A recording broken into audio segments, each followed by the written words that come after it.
Assalamualaikum warahmatullahi wabarakatuh. Pada kesempatan kali ini saya akan membacakan jawaban saya tentang virus corona. Apa itu virus corona?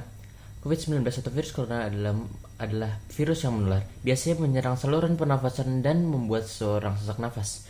Di mana sih pertamanya virus corona itu? Virus corona itu berasal dari Wuhan, Cina. Proses penyebaran COVID-19 menular melalui orang yang telah terinfeksi. Virus ini dapat tersebar melalui tetesan kecil dari orang yang terinfeksi virus ini saat mereka batuk atau bersin. Lalu tetesan yang kena suatu benda dikasih sentuh orang lain yang tidak terinfeksi itu bisa kena juga. Nah, terus jelaskan orang yang terpapar. Pergi ke tempat ramai, kontak langsung dengan orang yang sakit, tidak mencuci tangan dan dengan benar, tidak social distancing.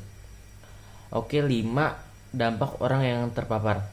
Jika orang tersebut terinfeksi, ia akan mendapat gejala-gejala dari batuk, pilek, demam, dan sesak nafas. Jika saat sudah ada gejala dan tetap beraktivitas seperti biasa, maka orang tersebut akan menginfeksi orang lain juga. 6. Dampak jika telat diurus medis. Bisa menyebarkan ke orang lain dan bahkan kematian. Kenapa pemerintah menetapkan PSBB? Agar masyarakat bisa bekerja dari rumah dan belajar dari rumah untuk mengurangi masyarakat yang mengumpul dan memotong tali corona. Kenapa sabun jauh lebih bagus daripada hand sanitizer? Karena hand sanitizer terbuat dari bahan alkohol yang tidak bagus untuk kulit, jadi disarankan memakai sabun. Sikap saya jika ada anggota keluarga yang terkena corona: tetap tenang,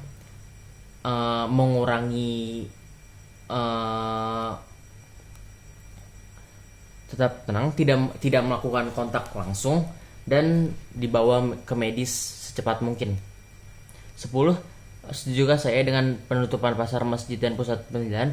Setuju, karena dengan ditutupnya itu jadi berkurangnya orang-orang yang berkumpul dan memungkinkan tersebarnya corona. 11. Mengapa pola hidup bersih dan sehat dapat mencegah? Karena pola hidup bersih kita dapat menjaga diri dari menempelnya virus ini.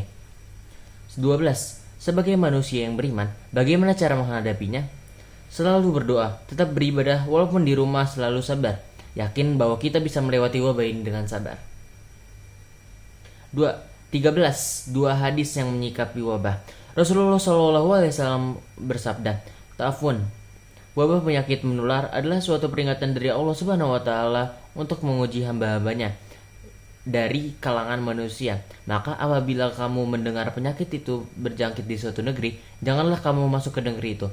Nabi SAW bersabda, ini yang kedua, janganlah yang sakit dicampur dengan yang sehat. 14. Jelaskan maksud dari dia di rumah untuk menyelamatkan Anda orang lain. Maksudnya adalah dengan cara karantina diri yang sakit dan yang tidak sakit, agar meminimalisir jumlah orang yang terkena virus. Yang sakit tidak bisa menyebarkan virus, dan yang tidak sakit tidak aman dari virus. 15. Jelaskan mengapa masyarakat diimbau untuk waspada dan tidak panik, agar tidak terjadi terus kerusuhan di Indonesia, dan selalu waspada karena virus ini bisa membunuh orang yang terkena virus ini. Karena itu pemerintah memerintahkan untuk stay di rumah agar masyarakat bisa tenang juga.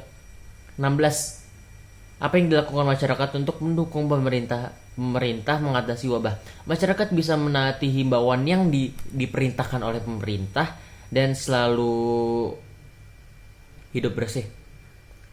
Semoga kita semua tidak kena ya. Itu saya dari saya. Assalamualaikum warahmatullahi wabarakatuh.